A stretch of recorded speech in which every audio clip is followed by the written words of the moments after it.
Assalamualaikum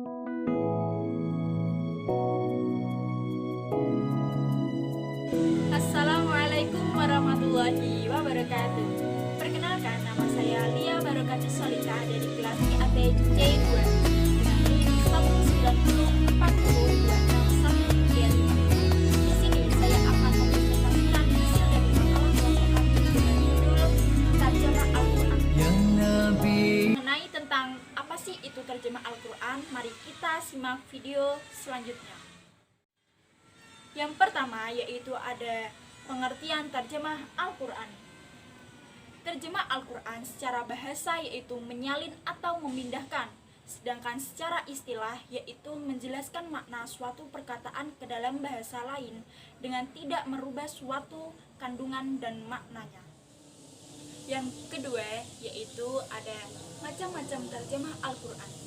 Macam-macam terjemah Al-Quran dibagi menjadi dua macam, yaitu yang pertama terjemah harfiah. Terjemah harfiah yaitu mengalihkan lafaz-lafaz yang serupa dari satu bahasa ke dalam lafaz-lafaz yang serupa dari bahasa lainnya, sehingga susunan dan bahasanya yang kedua sama dengan bahasa yang pertama. Menurut Husain Al-Dhahabi, terjemah harfiah ini dibagi menjadi dua model, yaitu yang pertama terjemah harfiah bi al-misl. Terjemah harfiah bi al-misl yaitu terjemah yang maknanya lebih apa adanya, dilihat dari segi susunannya maupun struktur bahasanya.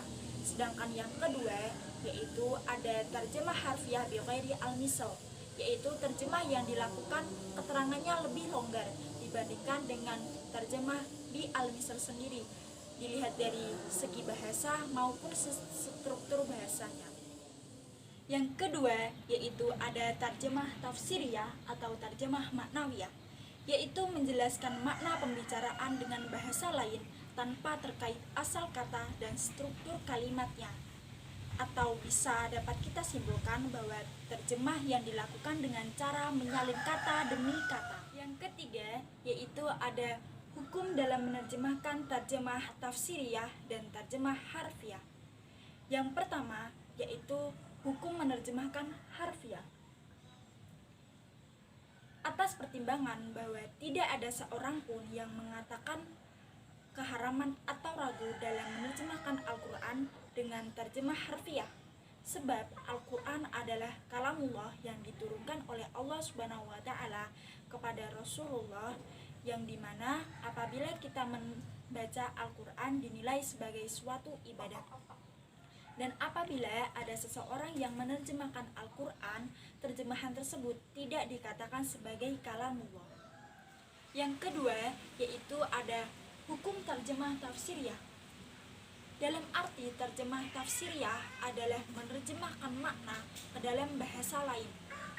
Usaha ini tidak dilarang, karena Allah Subhanahu wa Ta'ala mengutus kepada Rasulullah untuk menyampaikan risalah Islam kepada seluruh umat manusia dengan segala bangsa dan ras yang berbeda-beda. Yang keempat yaitu ada syarat-syarat penerjemah atau mutarjim. Syarat yang pertama yaitu mutarjim harus memiliki iktikad yang baik dan niat yang lurus.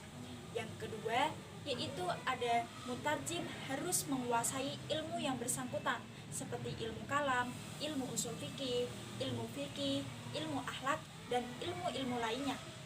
Yang ketiga yaitu mutarjim harus menguasai kedua bahasa. Contohnya seperti apabila dalam menerjemahkan Al-Quran terdapat bahasa Arab dan bahasa Indonesia, maka mutarjim tersebut harus menguasai kedua bahasa tersebut.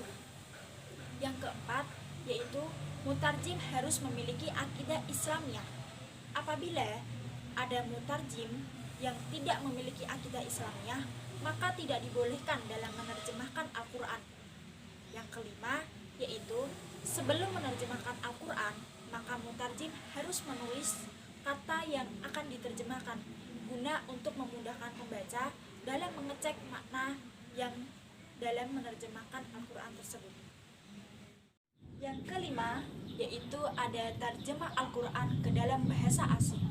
Dewasa ini dapat kita temukan hampir di seluruh dunia, tidak ada negara yang tidak memiliki terjemah Al-Quran ke dalam bahasa negara mereka masing-masing. Ulama mengusahakan untuk menerjemahkan Al-Quran ke dalam bahasa negara mereka masing-masing. Meskipun dalam menerjemahkan Al-Quran tersebut ada hambatan atau kekurangan dalam menerjemahkan Al-Quran, akan tetapi usaha ulama dalam menerjemahkan Al-Quran tidak sia-sia, bahwa ulama berhasil dalam menerjemahkan Al-Quran ke dalam bahasa asing dengan bahasa negara mereka masing-masing. Itu ada terjemah Al-Quran ke dalam bahasa Indonesia. Selain Al-Quran diterjemahkan ke dalam bahasa asing, Al-Quran juga diterjemahkan ke dalam bahasa Indonesia, yaitu bahwa perkembangan terjemah Al-Quran di Indonesia memang sangat-sangat menggembirakan. Terdapat di Indonesia bahwa Al-Quran tidak hanya diterjemahkan ke dalam bahasa Indonesia saja, akan tetapi ke dalam bahasa daerah, khususnya yaitu Jawa dan Sunda. Dari saya, semoga apa yang saya sampaikan semoga bisa bermanfaat kepada kita semua. Apabila ada